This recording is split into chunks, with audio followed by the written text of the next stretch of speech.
राधे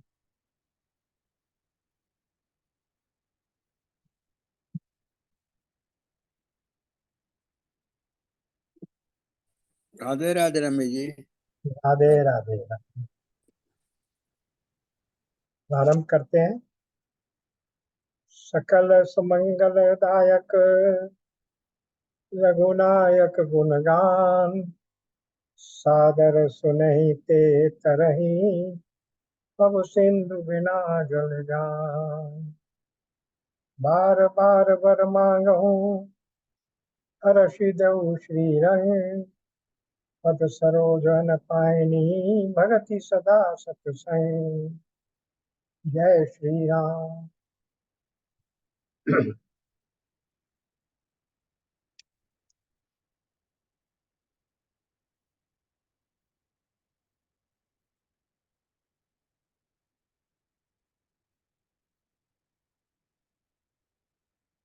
रामचरितमानस के उत्तरकांड का पारायण चल रहा है और कल दोहा संख्या 119 119 का और 119 का पर हमने विराम लिया।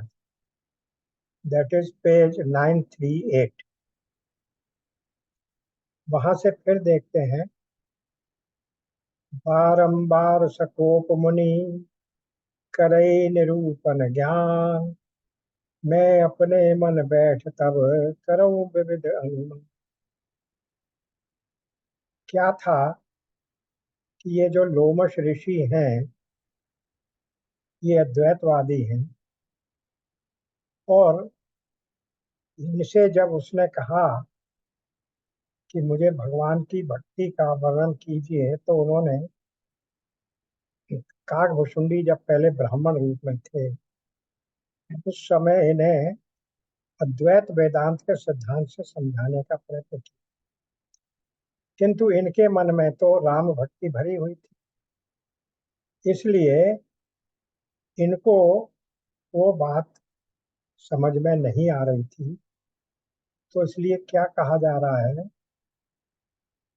बार बार सकोप मुनि, और ये बार बार जो भी वो सिद्धांत देते थे, तर्क देते थे, उस निर्गुण निराकार के विरोध में जो भी तर्क सगुण साकार के बारे में हो सकते थे वो उन्हें बताते थे। उससे इन्हें ये लगने लगा कि धीरे धीरे इन्हें लगा कि मुनि के शरीर पर क्रोध के चिन्ह उपस्थित हो रहे हैं। तो उससे अंदाज लगा कि मुनि में क्रोध आ रहा है। तो बारंबार सकोप मुनि करई निरूपण ज्ञान, क्रोधित थे और बार बार निरूपण का, किसका, निरुपम का, निर्गुण निराकार का, ज्ञान पक्ष का निरूपण कर रहे थे। अब मैं बैठे बैठे, ये कह रहे हैं काकभुशुंडी जी गरुण जी से, कि मैं बैठे बैठे अपने मन में सोच रहा था कि इनके इस ज्ञान मार्ग और अद्वैत वेदांत के सिद्धांतों को काटने के लिए, का खंडन करने के लिए क्या क्या तर्क उपस्थित हो सकते हैं। इसीलिए कहा, मैं अपने मन बैठ तब करऊं विविध अनुमान। अनुमान से तात्पर्य है कि वो ये सोच रहे थे कि कौन कौन से तर्क इनके इस अद्वैत ज्ञान के विरोध में दिए जा सकते हैं, और ये कहाँ कहाँ वो बता रहे हैं वो कहाँ कहाँ उचित नहीं है या कहाँ कहाँ शास्त्र विरुद्ध है। इन सब बातों को वो बैठ बैठ कर सोच रहे थे। फिर क्रोध की द्वैत बुद्धि, बिन द्वैत की बिनु ज्ञान, माया बस पर छिन्न जड़, जीव की ईश समान। अब जो इन्होंने सोचा वो ये कि बिना द्वैत बुद्धि के क्रोध कैसा। अगर अद्वैत है तो अद्वैत में तो एक मेवा अद्वितीयम, दूसरी कोई वस्तु व्यक्ति परिस्थिति है ही नहीं। तो अद्वैत के सिद्धांत पर, सिद्धांत को जिसने अपने जीवन में आत्मसात कर लिया है, उसके लिए तो ना कोई भय का कारण है और ना कोई क्रोध का कारण है। क्रोध किसी दूसरे पर ही किया जा सकता है, भय किसी दूसरे से ही प्राप्त हो सकता है। तो यदि ये अद्वैत बुद्धि वाले होते तो ये क्रोध नहीं करते, मुझ पर क्रोध कर रहे हैं इसका मतलब मुझे अलग मान रहे हैं। तो ये क्या कह रहा है, क्रोध की द्वैत बुद्धि बिन द्वैत की बिनु अज्ञान। द्वैत बुद्धि के बिना क्रोध कैसा, और जब तक ज्ञान नहीं हो तब तक अद्वैत बुद्धि कैसे, द्वैत बुद्धि कैसे आएगी। अगर आपका ज्ञान, आप में ज्ञान अभी थोड़ा बहुत भी रह गया है तो फिर आप में अद्वैत बुद्धि नहीं आएगी, बिना ज्ञान के द्वैत बुद्धि नहीं आएगी। तो इसका मतलब ये है कि आप न केवल अद्वैत के मानने वाले ही नहीं हैं, आप द्वैत बुद्धि के मानने वाले हैं, और द्वैत बुद्धि के मानने वाले होने के कारण आप में अज्ञान भी है। ये बात इन्होंने काकभुशुंडी जी ने अपने मन के उन अनुमानों से निष्कर्ष निकाली। और फिर आगे क्या कहा, पहले इसकी बात को देख लेते हैं। क्रोध की द्वैत बुद्धि बिन द्वैत की बिनु अज्ञान।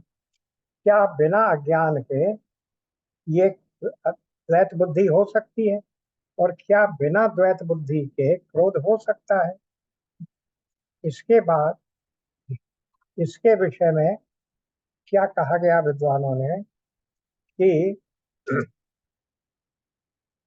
इनों के जो अनुमान थे वो सभी सही हो या आवश्यक नहीं था, पर इनका जो कारण दे रहे थे उसके बारे में लोगों ने या विद्वानों ने, रामायण के विद्वानों ने ये लिखा कि ये जो कुछ अनुमान कर रहे हैं वो सही हो ये आवश्यक नहीं है, ये सभी अनुमान है, सिद्धांत नहीं है। कुछ सत्य हो सकते हैं और कुछ भ्रम हो सकते हैं। अद्वैत बुद्धि होने पर भी कभी कभी प्रारब्ध कर्म के संयोग से, कभी ईश प्रेरणावश क्रोध आदि विकारों की क्रिया होती है। और इसके पुष्टि में क्या दिया जा रहा है, नारद जी ने प्रत्यक्ष भगवान को ही शाप दिया है।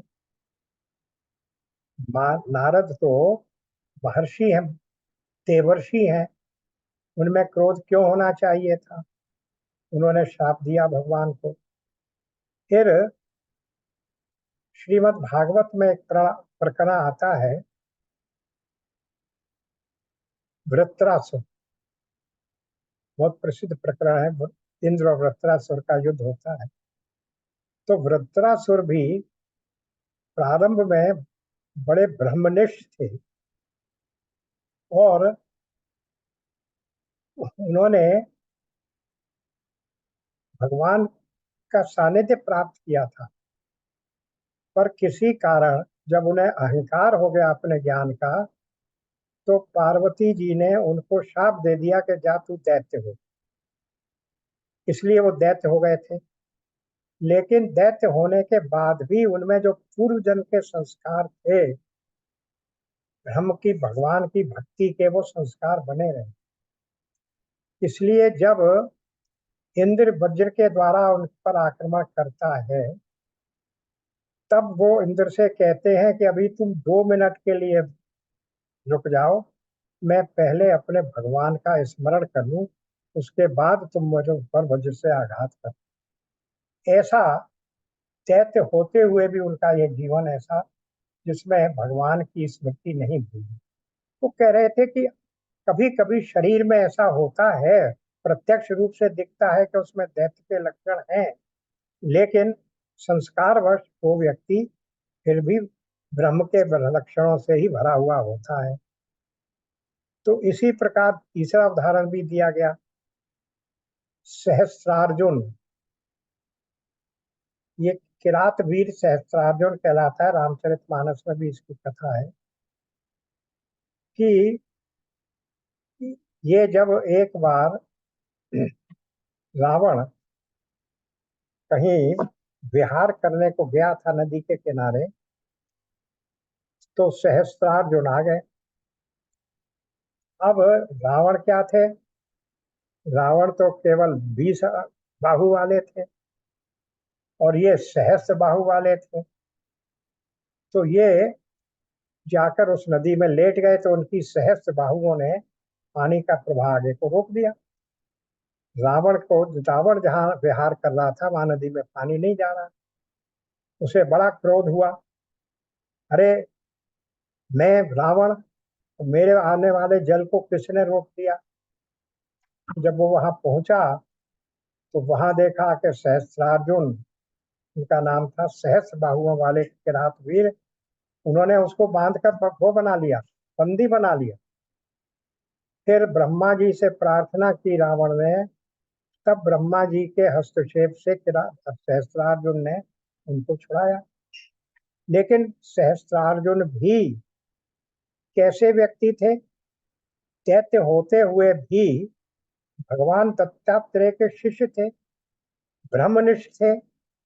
पर उन्होंने भी परशुराम जी के पिता जमदग्नि मुनि के ऊपर अत्याचार किया था और उसी अत्याचार का बदला लेने के लिए परशुराम जी ने प्रतिज्ञा की थी कि मैं पृथ्वी को क्या कर दूंगा? क्षत्रिय विहीन कर दूंगा। और 32 बार उन्होंने पृथ्वी को क्षत्रिय विहीन किया। तो ऐसे ऐसे ब्रह्मनिष्ठ विद्वान व्यक्ति भी, देवर्षि के तरह के ऋषि, नारद जी जैसे देवर्षि भी कभी कभी प्रारब्ध के वश, संयोगवश, कभी ईश प्रेरणावश क्रोध आदि करते हैं। तो ये कह देना कि क्रोध बिना, द्वैत बुद्धि के बिना क्रोध कैसे हो सकता है, ये सर्वमान्य सत्य नहीं। नारद जी कुछ भी मानो, उन्होंने शाप दिया। नलकूबर जो बाद में श्रीमद् भागवत में आया, 2 वृक्ष के रूप में वहां पड़े हुए थे, जिन्हें भगवान कृष्ण ने अपनी उखल लीला से उनको मुक्त किया। स्वयं भगवान राम ने 2 बार कोप किया है। लंका और पंचवटी में क्रोध आया। सारांश ये है कि संत या ज्ञानी की पहचान बाह्य लक्षणों से करने में धोखा रहता। तो लोमश, जिनकी बात हो रही है, नारद, अगस्त आदि महापुरुष कारण पुरुष होते हैं। ईश्वरी प्रेरणा की माया उनको निमित्त बना के अघटनीय घटना करवा लेती। वो नित्य निमित्त बनते हैं, क्यों? कारण है, बन जाते हैं वो। इसलिए ये नहीं कहा जा सकता कि उनमें अपने आप में कोई दोष है या उनमें कोई द्वैत बुद्धि है। अब दूसरी बात जो नीचे आई, ऊपर की पंक्ति क्लियर हो गई। माया बस परिच्छिन्न जड़, जीव की ईश समान। माया बस परिच्छिन्न जड़, ईश्वर तो स्वतंत्र है और जीव मायावश परतंत्र होकर जड़ हो रहा है। इसलिए जो कह रहे हैं कि जीव की ईश समान, जड़ जीव ईश्वर के समान कैसे हो सकता है? बिल्कुल सही बात है, क्योंकि मायावश होने से वो क्या हो गया है? अहंकार हो गया उसे, अपनेपन। फिर मैं करता हूं, इस बात का अभिमान हो गया, कर्ताभिमानी हो गया। मैं ही कि मेरे करने से ही ये हो रहा है, ये अभिमान हो गया, भगवान से विमुख हो गया। और ये देह ही मेरी है, मैं देह हूं, शरीर को अपना समझ लेता है। तो यहाँ तक कि माया से गांठ भी बढ़ जाती है। जड़ चेतन मह ग्रंथि पड़ गई तो गांठ भी जोड़ लेता है। तो देह मानने लगा, देह अभिमानी हो गया, माया से जुड़ गया। ऐसे देहाभिमानी होने से उसे जड़ कह दिया गया।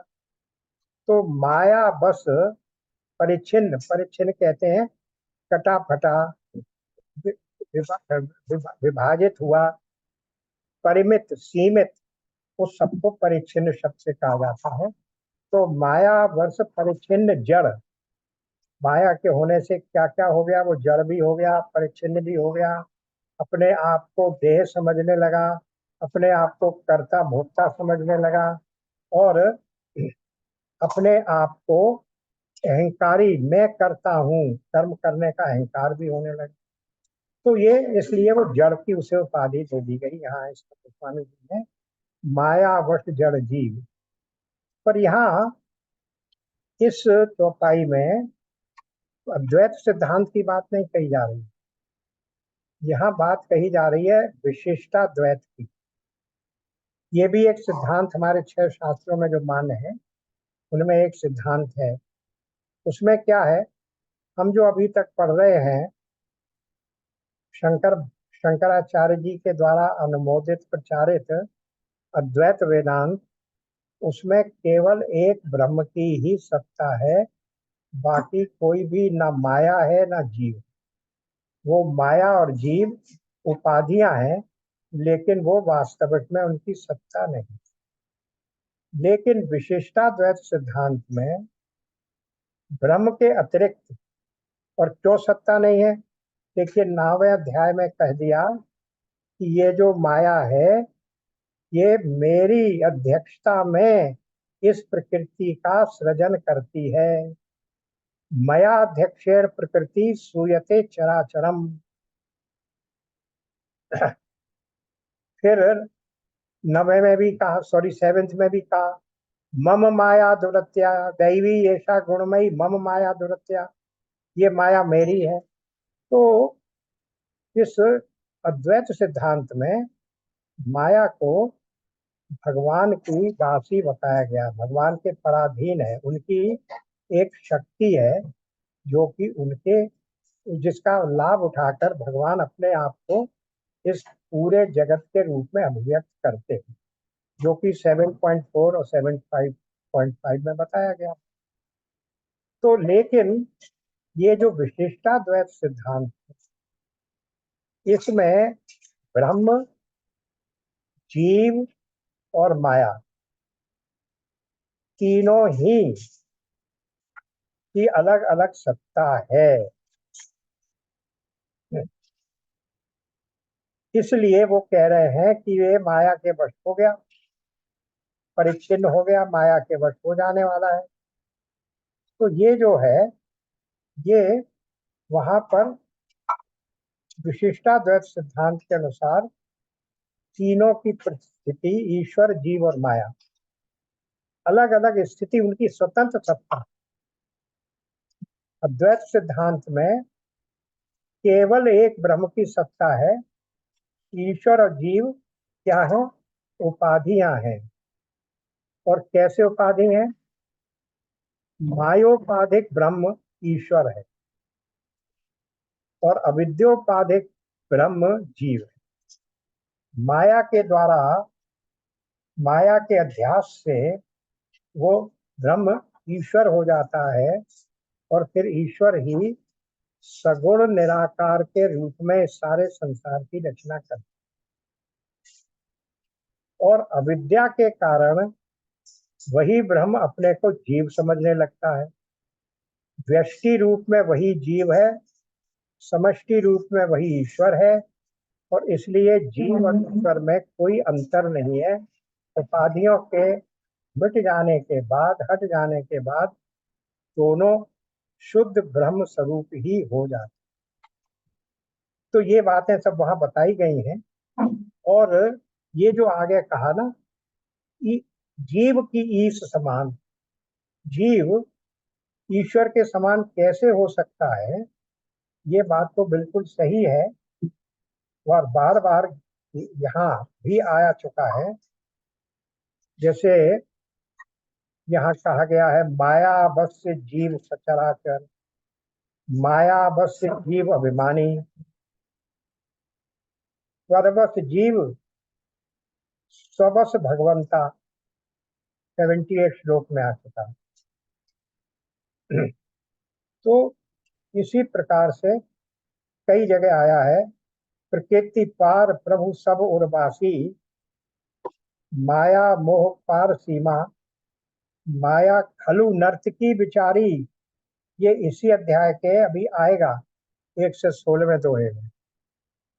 तो इस प्रकार से बार बार यहाँ गीता में इस बात का निरूपण, सॉरी रामचरितमानस में इस बात का निरूपण है कि ईश्वर स्वतंत्र है और जीव पराधीन है, और उस जीव की पराधीनता में द्वैत होने के बाद भी कुछ ऐसी परिस्थितियां रह सकती हैं जिनमें उसको क्रोध आ जाए, जिसमें वो अपने आप को कर्ता भोक्ता समझने लगे।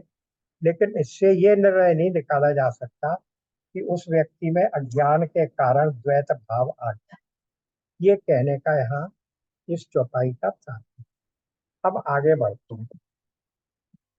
कबहू के दुख सब के रहित ताके, तेहि की दरिद्र परस मनि जाके, परद्रोही की होहिन शंका, कामी पुनि कह रहे अकलंका। अब ये यहाँ उदाहरण दे रहे हैं कि जिसको ब्रह्म का ज्ञान हो गया, उसके लिए फिर इन चीजों की कोई कीमत नहीं रह जाती। सबका हित चाहने से क्या कभी दुख हो सकता है? सबका हित चाहने वाला कौन है? जो सभी में अपने आप को देखता है और अपने को सभी में देखता है। वही जो कहा गया है, निज प्रभुमय देखहि जगत, किसन करहि विरोध, उमा जय रामचरण रत, विगत काम मद क्रोध, निज प्रभुमय देखहि जगत, किहि सह करहि विरोध। अरे जिनको काम क्रोध मद से पूरे ऊपर उठे हुए हैं, केवल भगवान राम के प्रति जिनमें भक्ति है, वो तो सब पूरे जगत में वो अपने उसी राम का ही देखते हैं। शत्रु में भी और मित्र में भी, जड़ में भी और चेतन में भी, वो किसके साथ विरोध करेंगे? तो इस तरह की भावना ही ये जहाँ पर इन जितने चौपाइयां आ रही हैं, ये 16-17 गुण बताए जा रहे हैं, उन सब में यही भाव बताया जा रहा है कि जिसको ये प्राप्त हो गया, उसके लिए फिर ये बातें छोटी हैं जो संसार के उदाहरण हैं। जैसे कबहू के दुख सब कर हितता के, ते ही की दरिद्र परस मनि जाके। सबका हित चाहने वाले का को क्या कभी दुख हो सकता है? जिसके पास पारस मणि है, उसके पास क्या दरिद्रता रह सकती है? अब इसके विपरीत कह रहे हैं, परद्रोही की हो ही निशंका, कामी पुण्य की रहे अकलंका। अब दूसरे का विरोध करने वाले, दूसरे से द्रोह करने वाले कभी निर्भय नहीं हो सकते, और कामी कलंक से रहित नहीं रह सकते। वंश की रह दुज अनहित कीने, कर्म की होए स्वरूप ही चीने। काहू सुमति की खल संग जामी, शुभ गति पाव की पर प्रियगामी। ब्राह्मण का बुरा करने से क्या वंश रह सकता है? स्वरूप की पहचान आत्मज्ञान होने पर आसक्ति पूर्वक कर्म नहीं हो सकते। काहू सुमत की खल संग जामी, दुष्टों के संग से क्या किसी को सुबुद्धि उत्पन्न हुई है? शुभ गति पाव की पर प्रियगामी। परिश्रीगामी व्यक्ति क्या उत्तम गति पा सकता है? भव की परहि परात परमात्मा वृंदक, सुखी की होए कबहू हरि निंदक। बिंदक का अर्थ है परमात्मा को जानने वाला, निंदक अलग है, बिंदक अलग। परमात्मा को जानने वाले कहीं भी जन्म मरण भव के चक्कर में नहीं पड़ते, और भगवान की निंदा करने वाले सुखी की होए कबहू हरि निंदक। हरि की निंदा करने वाले कभी सुखी नहीं हो सकते। राजू की रही नीति बिनु जाने, अग की रही हरि चरित बखाने। और नीति बिना जाने कोई राज्य स्थिर नहीं रह सकता, स्थायी नहीं रह सकता। अघ की रहे हरे चरित बखाने, हरि के चरित वर्णन करने पर क्या पाप रह सकते हैं? पावन जस की पुण्य बिनु होई, बिनु अघ अजस की पावई होई।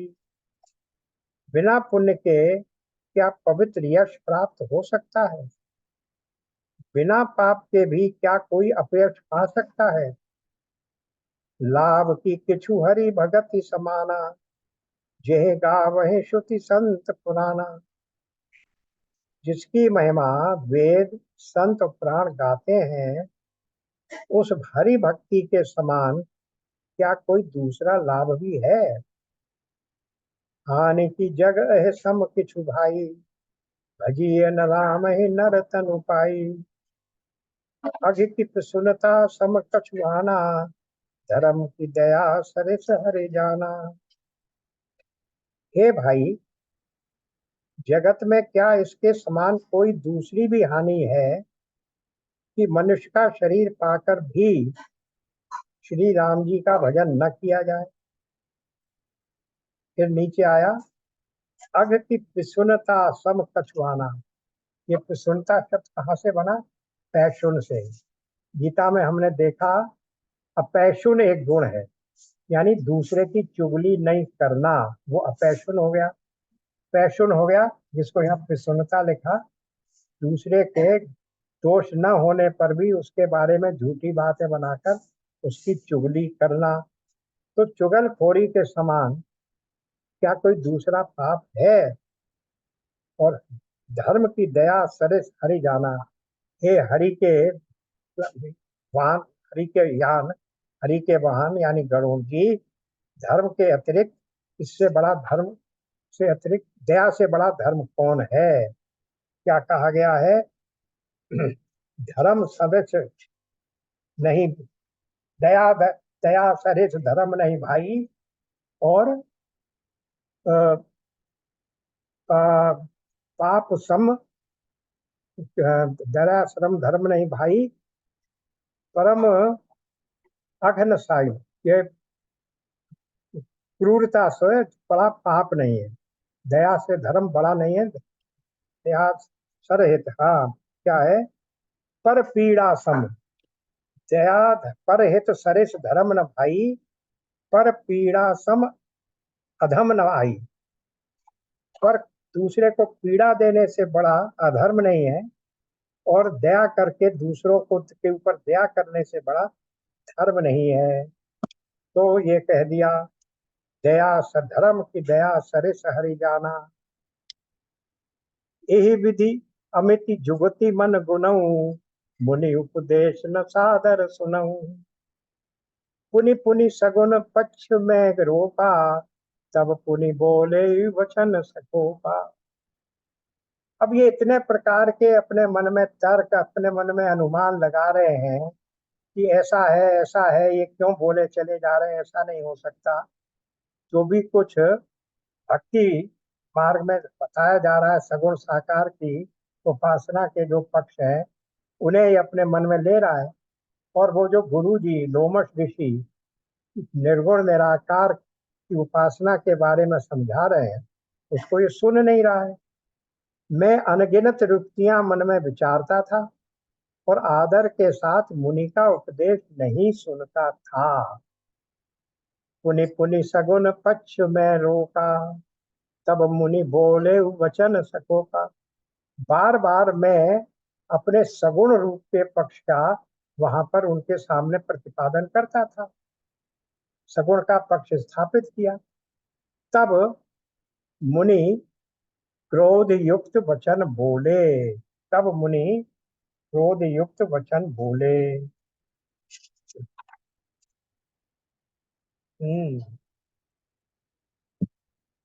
क्या बोले?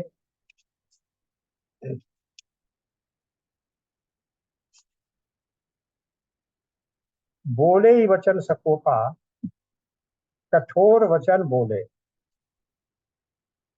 तो क्रमशः मुनि में क्रोध के लक्षण दिखाए गए हैं बढ़ते हुए। सबसे पहले क्या हुआ? मुनि तन भय क्रोध के चीना, पहले उनके शरीर में क्रोध के चिन्ह आ गए।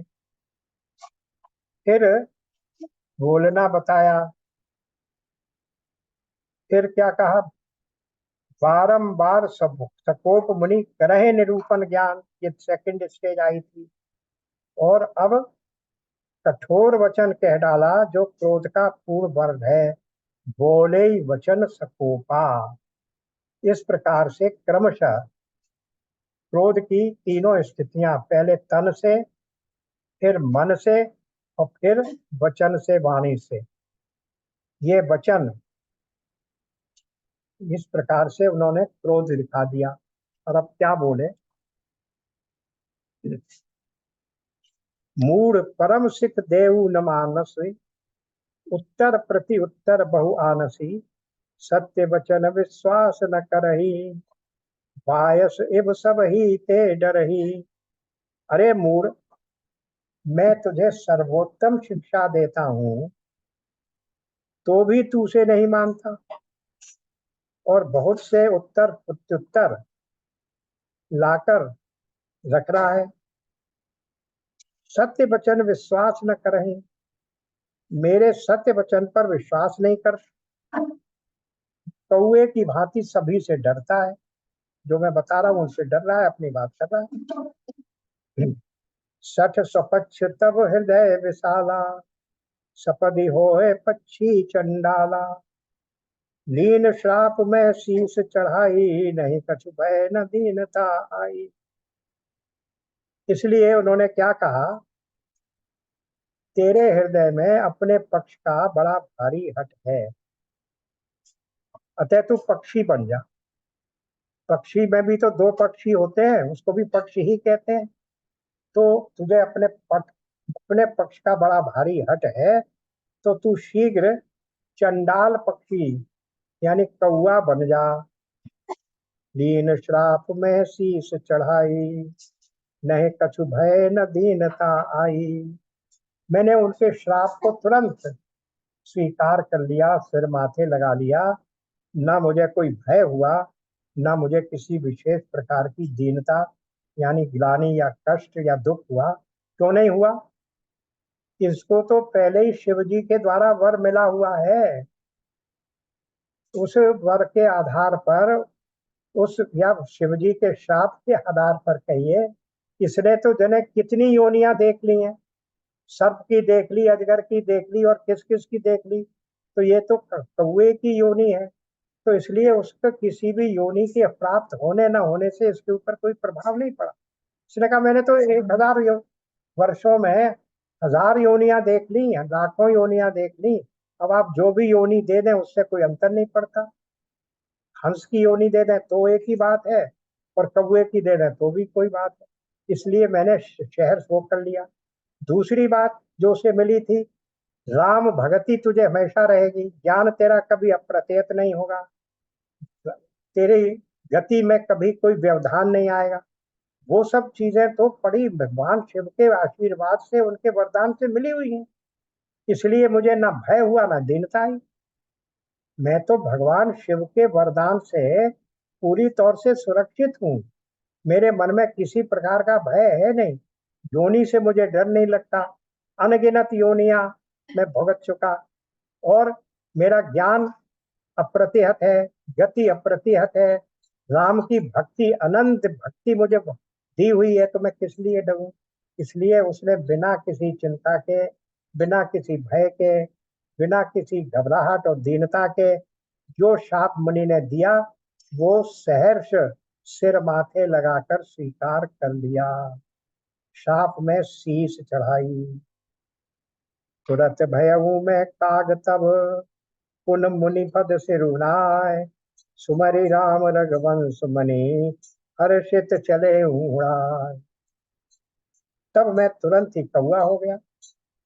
फिर मुनि के चरणों में सिर नवाकर और रघुकुल शिरोमणि श्री राम जी का स्मरण करके मैं हर्षित होकर उड़ चला।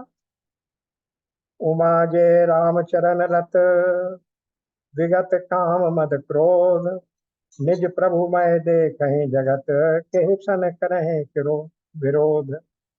शिव जी कह रहे हैं उमा जी से, क्योंकि उमा का ही ये प्रश्न था कि ये काकभुशुंडी जी इतने विद्वान होने के बाद भी इनको कौए की ये शरीर क्यों प्राप्त है, और इस कौए के शरीर में रहते हुए भी इनमें इतना ज्ञान कहाँ से है।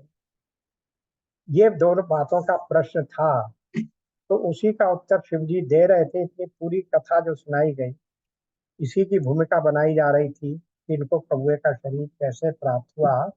तो वही कह रहे हैं अब कि उमा जय राम चरण रत, हे उमा पार्वती जी, जो व्यक्ति भगवान राम के चरणों में प्रीति और भक्ति रखता है, जिसके काम क्रोध और मद नाश हो चुके हैं, यानी जिसका अंतःकरण स्वच्छ हो गया है, मलिनता समाप्त हो गई है, वो निज प्रभुमय देखहि जगत, वो तो फिर सारे जगत में अपने प्रभु को ही देखता है। क्योंकि जड़ में, चेतन में, चर में, अचर में, शत्रु में, मित्र में, हर जगह उसे अपने प्रभु का ही दर्शन होता है। सब में प्रभु और प्रभु और सब में मैं, मुझ में सब और सब में मैं, ये जो एकात्मता की बात है, एकात्म बोध जिसको हो गया, तो उसके लिए फिर वो किससे विरोध करेगा। फिर वही बात आ गई, विरोध करने के लिए कोई कारण होना चाहिए, क्रोध होना चाहिए। क्रोध किस कहाँ से आएगा जब दो है ही नहीं। विरोध किसका किया जाएगा जब दो है ही नहीं। तो यही तो कह रहे, जब सब जगह वही एक ब्रह्म है और मैं भी उसी ब्रह्म, मैं भी ब्रह्म ही हूँ, तो मैं विरोध किससे करूंगा, दूसरा कोई है ही नहीं। ये बात, यद्यपि ये राम भक्त हैं, इतनी कथा सुनाई राम भक्ति की, पर शिव जी ने फिर यहाँ अद्वैत की बात कह दी।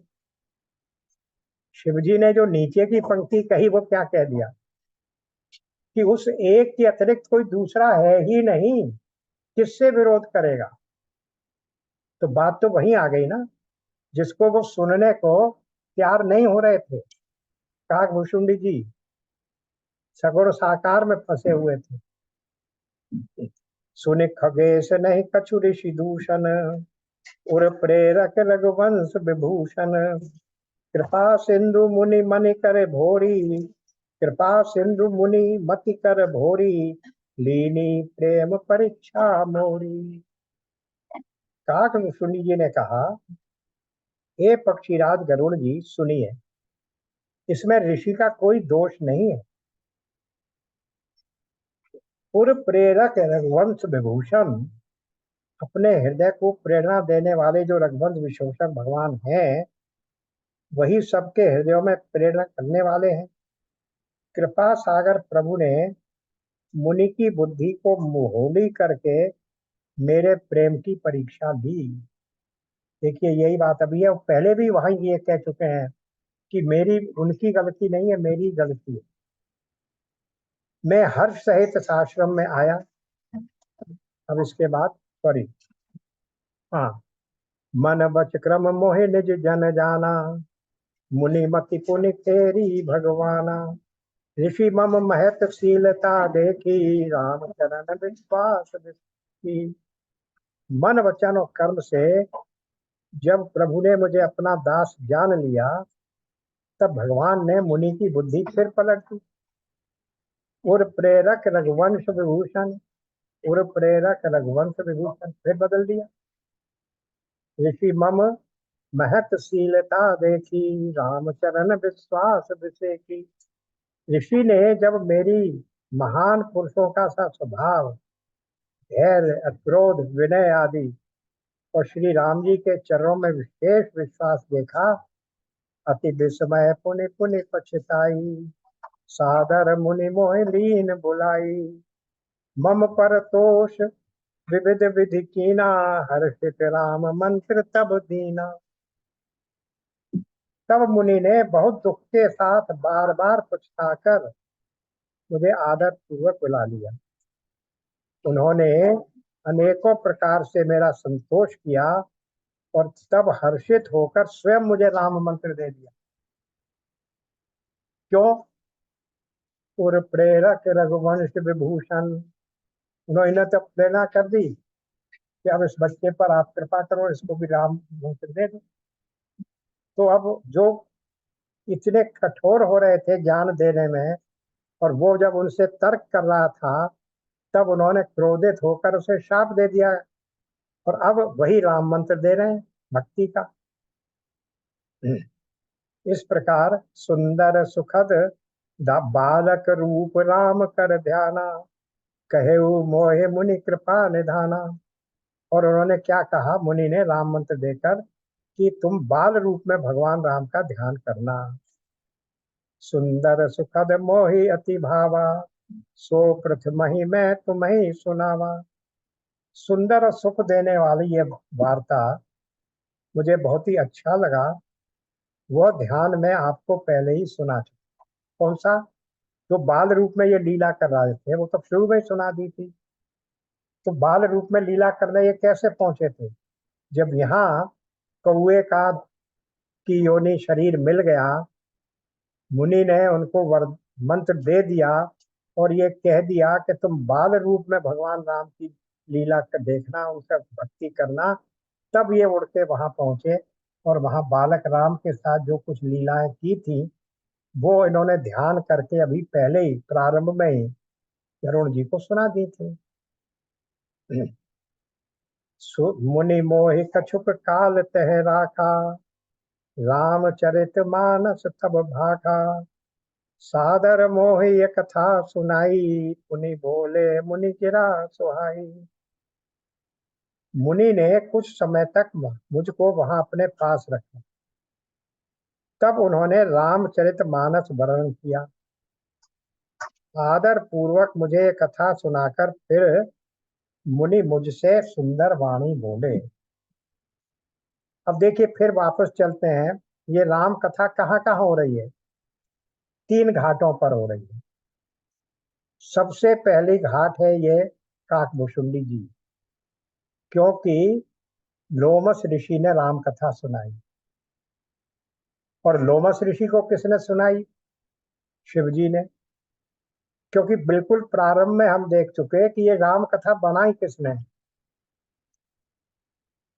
मानस रचा शिव ने, और मानस को रच के अपने मन में रखा, और फिर सही अवसर पाकर शिवा के संग बताया सुनाया। तो वो दूसरा घाट हो गया। इसी प्रकार शिवजी ने उसी कथा को लोमस ऋषि को सुनाया। लोमस ऋषि ने फिर शिवजी ने लोमस को सुनाया। लोमस ने कौए को सुनाया, यानी काकभुशुंडी को सुनाया, और काकभुशुंडी ने गरुड़ जी को सुनाया। तो एक कथा चल रही है काकभुशुंडी और गरुड़ जी के बीच में। एक कथा चल रही है शिवजी और पार्वती के बीच में, और एक तीसरी कथा चल रही है याज्ञवल्क्य और भरद्वाज ऋषि के बीच में। और चौथी कथा कहाँ चल रही है? नरहरिदास जो मुनि ऋषि गुरु हैं तुलसीदास जी के, उनके द्वारा तुलसीदास जी को सुनाई जा रही है, और तुलसीदास जी के द्वारा सारे विश्व को सुनाई जा रही है, ये रामचरितमानस के माध्यम से। तो ये कथा इस प्रकार 4 घाटों पर चल रही है। वही यहाँ कह रहे हैं, सादर मोह कथा सुनाई, पुनि मुनि पुल बोले मुनि गिरा सुहाई। फिर मुनि मुझसे सुंदर वाणी में बोले, रामचरित सर गुप्त सुहावा, शंभु प्रसाद तात में पावा। देखिए बात आ गई, इनको कहाँ से मिली? ते निज भगत राम कर जानी, ताते मैं सब कहे हूँ बखानी। हे तात, ये सुंदर गुप्त रामचरित मानस मैंने शिवजी की कृपा से पाया था, यानी स्वयं शिवजी ने ही मुझे सुनाया था। और निज भगत राम कर जाने, और तुम्हें राम जी का निज भक्त अनन्य भक्त जानकर मैंने तुम्हें समझकर ये कथा मैंने तुम्हें ये सब चरित्र विस्तार के साथ कहा। राम भगति जिन के उर नाही, कबहु न तात कहे है तिन पाही। मुनि मोहि विविध भांति समुझावा, मैं सब प्रेम मुनि पद सिरुनावा। तो ये कथा सुना दी और फिर क्या कहा, हे तात, जिनके हृदय में राम जी की भक्ति नहीं है, उनके सामने इसे कभी भी नहीं कहना चाहिए। देखिए, गीता हम लोग करते चले आ रहे हैं। गीता के 18वें अध्याय के 68 या 69 में यह स्वयं भगवान कृष्ण ने अर्जुन से क्या कहा है।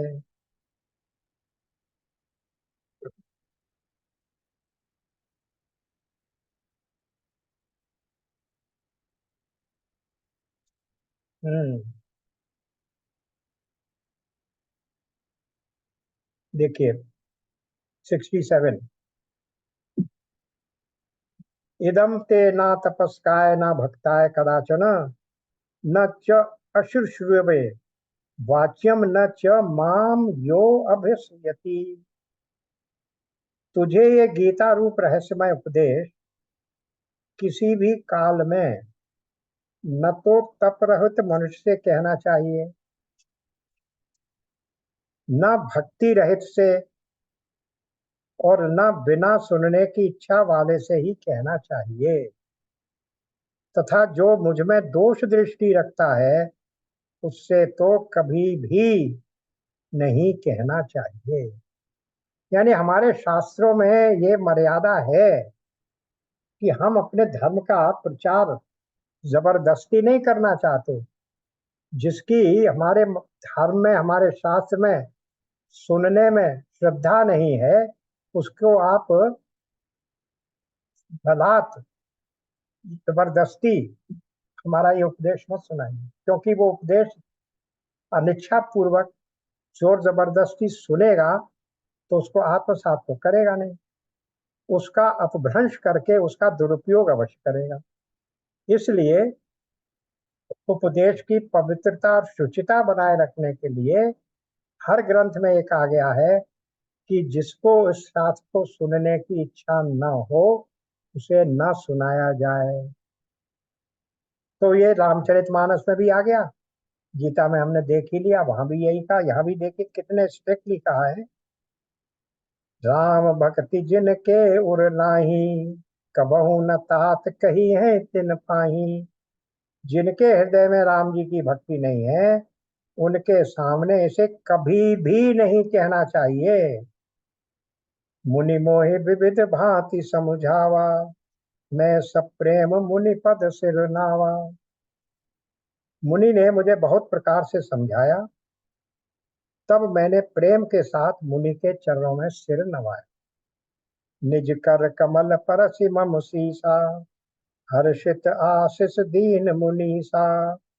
राम भगति अविरल उर तोरे, बसे ही सदा प्रसाद अब मोरे।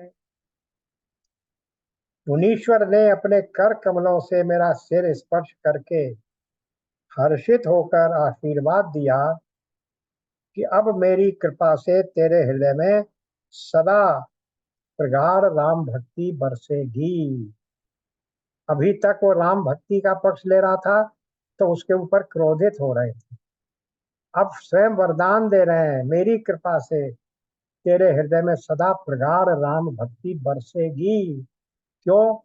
सर्व और प्रेरक रघुवंश विभूषण, वही सबको प्रेरणा देते हैं। सदा राम प्रिय होए तुम, शुभ गुण भवन अमान। काम रूप इच्छा मरण, ज्ञान विराग निधान। तुम सदा श्री राम जी को प्रिय रहो और कल्याण रूप गुणों के धाम, मान रहित, इच्छानुसार रूप धारण करने में समर्थ,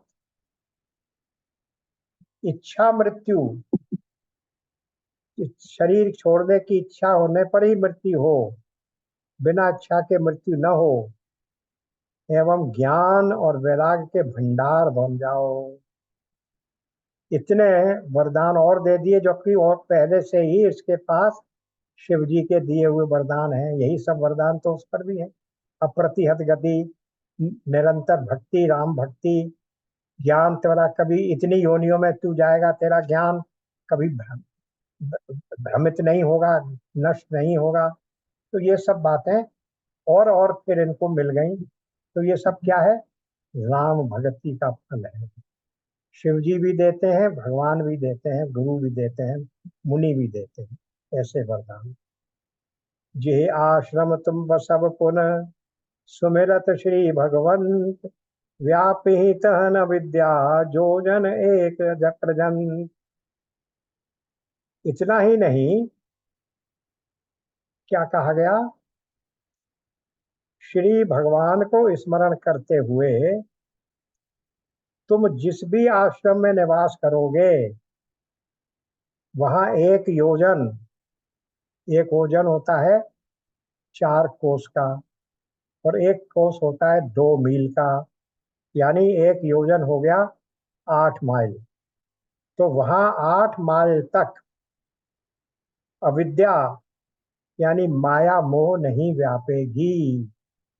और इसीलिए अभी आपने पढ़ा शुरू में, गरुड़ जी ने क्या कहा कि मैं जिस माया मोह से विचलित होकर तुम्हारे पास ज्ञान लेने आया था, तुम्हारे आश्रम में प्रवेश करते ही वो माया तो वैसे ही समाप्त हो गई, मेरा मोह तो वैसे ही समाप्त हो गया। ऐसा क्यों हुआ? उसका उत्तर ये यहाँ दे। मुनि ने मुझे ऐसा वरदान दे दिया था कि जिस भी आश्रम में तुम रहो, जहां भी रहो, वहां से तुम्हारे इस प्रभा, तुम्हारी आभा इतनी चारों ओर फैलेगी कि 8 मील तक वहां किसी भी प्रकार का माया मोह का प्रभाव नहीं रहेगा। वहां किसी को भी माया मोह नहीं व्यापेगी। इसी के साथ आज ये दोहा पूरा हो रहा है। यहीं आज हम विराम लेते हैं। अब आगे की कथा देखते हैं। ओम पूर्णमदः पूर्णमिदं पूर्णात् पूर्णमुदच्यते पूर्णस्य पूर्णमादाय पूर्णमेवावशिष्यते। ओम शांति शांति शांति। नारायण नारायण। नारायण। राधे राधे। राधे राधे।